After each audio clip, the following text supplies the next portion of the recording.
Hello, everyone. I'm very happy and glad to be here today at Rise together with Shiv Ramji, who is the SVP of Product at DigitalOcean. Hi, Shiv. Hi, how are you? Very well. Glad to have you here with us. Thank you Thank for you. joining. Yes. Before we get into DigitalOcean, tell us a little bit about yourself and why you started with DigitalOcean. Yeah, absolutely. So I started about 2.5 years ago with DigitalOcean. We are headquartered in New York, but obviously we're a global company and a distributed workforce. So I started DigitalOcean simply because the mission that they're on, which is to lower both the technical barrier um, and access to technology, the cloud technologies. And so when I was working with the founders on joining the team, we were talking about what mission are we on, and I was really just inspired by what they were trying to build. And so if we can make it easy for any startup in any part of the world to go ahead and take their ideas into production or take their ideas live and scale, like that is something that really excites me. So that was the reason for me to join DigitalOcean, just because if we're successful at this, we can make lots of companies successful, and that would be the impact that I would have. Brilliant. I love the mission. I love the passion. Pretty much aligned with what we're trying to do to help startups. How does it work? So tell us a little bit more about DigitalOcean, particularly for startups. Yeah.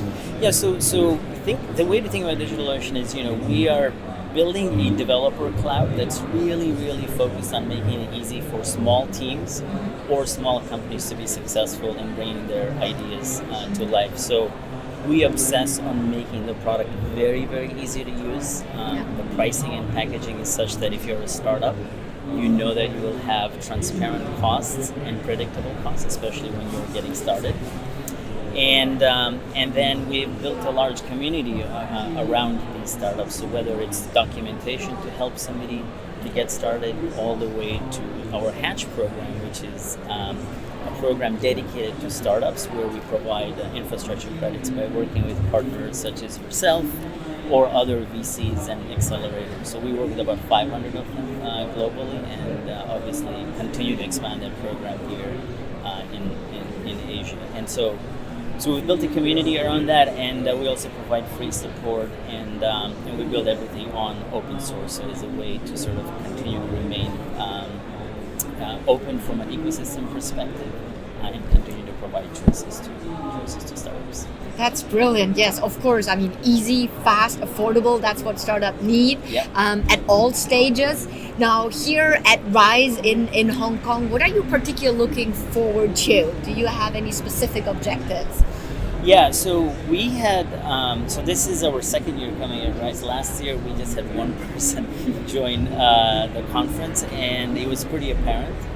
So Mohan, who runs our programs out here in Asia and based out of India, he came to us and said, we really need to be there because this is going to be sort of the next phase or explosion of companies where they're tackling very interesting and big problems. And so he convinced us, and so that's why we decided to we brought a big team here, we're spending a lot of time, and our objectives are really simple. First to understand what startups are building here and what their needs are, and I do think they're unique and different. And we also want to expand our startup program, which is the Hatch program, and working with partners. So a big reason to be here is also work with partners such as yourself, and also others, and essentially be right here when startups are looking to scale and grow, and we can be the cloud provider of their choice. And so our goals were, we thought, we'll get a few companies excited about this, but over the last 2 days, it's been very busy. Brilliant. And it's really exciting to see like the variety of startups that you get to see. Right. And I think the quality is really high in terms of the questions that they're asking, even the products that they're building. Even judging from the pitch that we saw yesterday. Exactly, together. So it's yeah. actually really exciting, and it's different. And so I think it has surpassed our expectations. And we expect a lot of companies that are here that are joining our program to actually continue to to scale and become really successful businesses. I agree. I look forward to our collaboration, have many startups hatch and hatch forward. Mohan, I'm glad you're mentioning him. We visited him in Bangalore. Bangalore, another super exciting startup ecosystem. But talking again about our own ecosystem, yes, super diverse here in Hong Kong. Tell us a little bit more about where do you see the opportunities for Hong Kong? Where do you think Hong Kong startups here have an edge? What is your overall impression? Yeah, I think so. A couple of observations, at least these were my personal observations and things that are different here. So the first one was just the number of startups that are using blockchain technologies. I think compared to other parts of the world, it's very apparent here. And also the use cases are very interesting. They're not just they're building real companies and applications. Different industries? Yes, different industries too, right? So I think that was a pretty interesting view and change for me. Also the second trend, everybody's working on AI and it was a buzzword.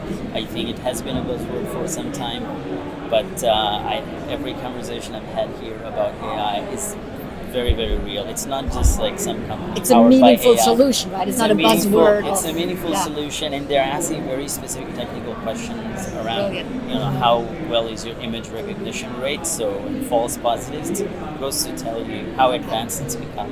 So it's very real now, and a lot of companies have some element of AI or ML in the problems that they're trying to solve. So that's been really interesting. And then I think the last part is just, at least in the US or in the Western markets, there's a big talk about B2B or B2C. And in our case, we even talk about business to developers. But I really, it was good to see the C2C component here, which is so big.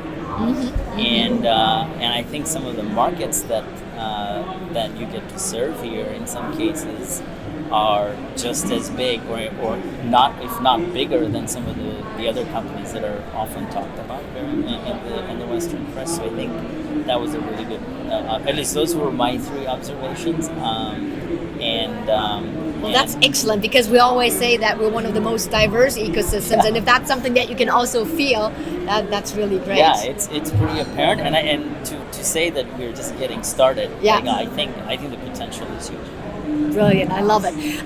Now, typically we always try to include a little bit of a fun fact, and I think we talked, and it's interesting, you talked about AI and blockchain, you're so deeply into technology now, but you're actually a nature guy, no? Tell us more about that. Yeah, so the story is, I grew up in Tanzania, so I'm a second generation Tanzanian, and so my grandparents had immigrated from India, but so I grew up in a very, very small town in Tanzania where you were just exposed to a lot of nature and wildlife in this case, and so it's kind of really funny that now I'm talking about AI and ML in such deep technical terms, but that was not the case, and so you had a fun encounter with a buffalo, didn't you? Yes, we were talking about that. So and the story is, at least when I was young and we were going to school, which is in a different city, every semester you would have to travel by car for about a day or two, and our most favorite pit stop was along the way was in a safari camp, and most times you would just see animals, close by and just drive away. Except this one time we got hit with a buffalo. We hit a buffalo at 6 a.m. in the morning. Who hit who? Or we don't precisely mention that. Certainly the driver's mistake. And so we were stuck in the middle of nowhere for about 2 days until we got help. Yeah. Brilliant. Well, talking about tough times and tough situations, so running startups, helping startups, it's sometimes really hectic and tough. What keeps you going? What is your startup passion? So for us, at least for me, and it's tied to a little bit of what I do, I think we are trying to help companies scale, and you would think it's all about technology and all of that. That is a big portion, but I think the other part is just helping startups with other parts of their journey. So in a lot of our talks or content or learnings that we share, we will talk about how do you scale a culture, how do you think about pricing, how do you think about products. So not just about technical topics, but how do you run and build a business. And so and just like any other scaling company, we've had our fair share of the same challenges. But what has actually kept us going, at least when personally for myself, when I'm going through this, is always looking back to customer testimonials or customer feedback is what sort of gets me excited every morning. So we have a very passionate and vocal customer base, and if we don't serve them well, or if we make mistakes, or if there's room for improvement, they will call us out.